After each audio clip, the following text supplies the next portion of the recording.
பாத்தீங்கல்ல, எங்க அண்ணன் ஆட்சி அமைச்ச உடனேயே 717 டாஸ்மாக் கடைகளை மூடுறதா சொல்லியிருக்காரு. அதுவும் ஸ்கூல் டெம்பிள் பக்கத்துல இருக்க கடைகளை மூடுறேன்னு சொல்லியிருக்காரு. இது எவ்வளவு நல்ல விஷயம். விஜய் அவரோட பர்சனல் ஜோசியர் ஒருத்தர் அரசு பணியில நியமிக்கிறதுக்கான முயற்சிகளை எடுத்தாங்க. நம்ம எல்லாம் போராடி அதை வாபஸ் வாங்க வச்சோம். அந்த ஜோசியர் சொன்ன முக்கியமான நம்பர் தான் அந்த 717ன்ற நம்பர். ஒன்னும் இல்ல, நீங்க கூகுள்ல போய் நம்பர் 717 சர்ச் பண்ணுங்க. அது ஒரு லக்கி நம்பர், மேஜிக்கல் நம்பர்னு வரும். எல்லாரும் ஊ போட்டு ஆரம்பிப்பாங்கல்ல, அந்த மாதிரி அவர் 717ல ஆரம்பிச்சிருக்காரு. இந்த 717 ஒயின் ஷாப்கான லிஸ்ட நீங்க எங்க தேடினாலும் கிடைக்காது.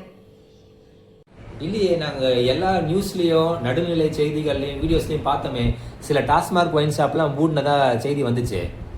ஆமா, 10 மணிக்கு முன்னாடி போனா மூடிதான் இருக்கும். இப்போ கூட ஒரு பாட்டிமா 10 மணிக்கு முன்னாடி போய் டாஸ்மாக் மூடிட்டாரு, விஜய் சிஎம் அவங்களுக்கு நன்றி அப்படிலாம் போட்டிருந்தாங்க. காலங்காலமா தமிழ்நாட்டுல டாஸ்மாக் எல்லாம் 12 மணிக்கு மேலதான் ஓபன் பண்ணுவாங்க.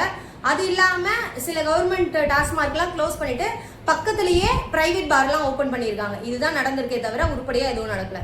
அது எப்படிங்க பிரைவேட் பாரை ஒரே நாள் ஓபன் பண்ண முடியும்? கரெக்ட் தான், லைசன்ஸ் இருந்தாதான் பிரைவேட் பாரை ஓபன் பண்ண முடியும். ஒரு பிரைவேட் பாரை ஓபன் பண்ணணும் அப்படின்னா FL2 அப்படின்ற லைசன்ஸ் தேவைப்படும். லைசன்ஸ் இருந்தா மட்டும்தான் ஒரு தனி நபரால பிரைவேட் பாரை ஓபன் பண்ண முடியும். கடந்த 5 வருஷமா கிடைக்காத லைசன்ஸ் ஒரே நாள்ல போர்க்கால அடிப்படைன்னு சொல்லுவாங்கல்ல, அந்த மாதிரி போர்க்கால அடிப்படையில அவங்களுக்கு எல்லாம் லைசன்ஸ் கொடுத்து ஒரே நாள்ல பிரைவேட் பாரை ஓபன் பண்ணதுதான் இந்த டிவிகே அரசோட மிகப்பெரிய மாற்றம். ஒன்னோ ரெண்டோ ஸ்கூல் காலேஜ் பக்கத்துல இருக்கிற டாஸ்மார்க்கை மூடுறது நல்லதானே நம்மளுக்கு?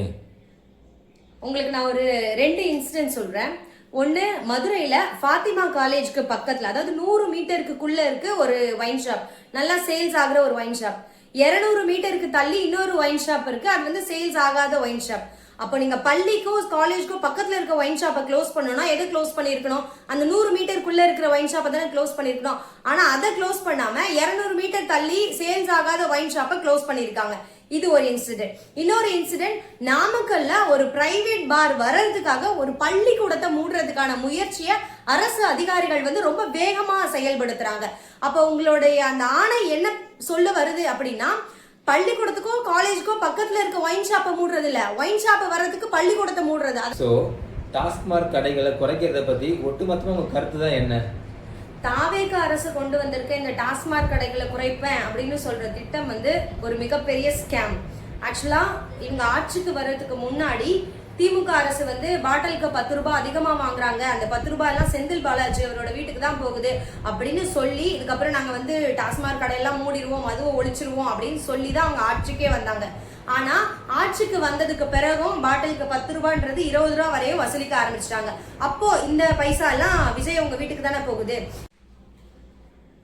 எங்கெல்லாம் இவங்க டாஸ்மாக் கடையை க்ளோஸ் பண்றாங்களோ அந்த இடத்துல எல்லாம் இமீடியட்டா பிரைவேட் பாரை ஓபன் பண்றாங்க. யாருன்னா இந்த பிரைவேட் பாரை ஓபன் பண்றாங்கன்னு செக் பண்ணி பார்த்தா அவங்க பெரும்பாலும் தாவேகா நிர்வாகியா தான் இருக்காங்க. அப்ப இவங்களோட நோக்கம் என்ன?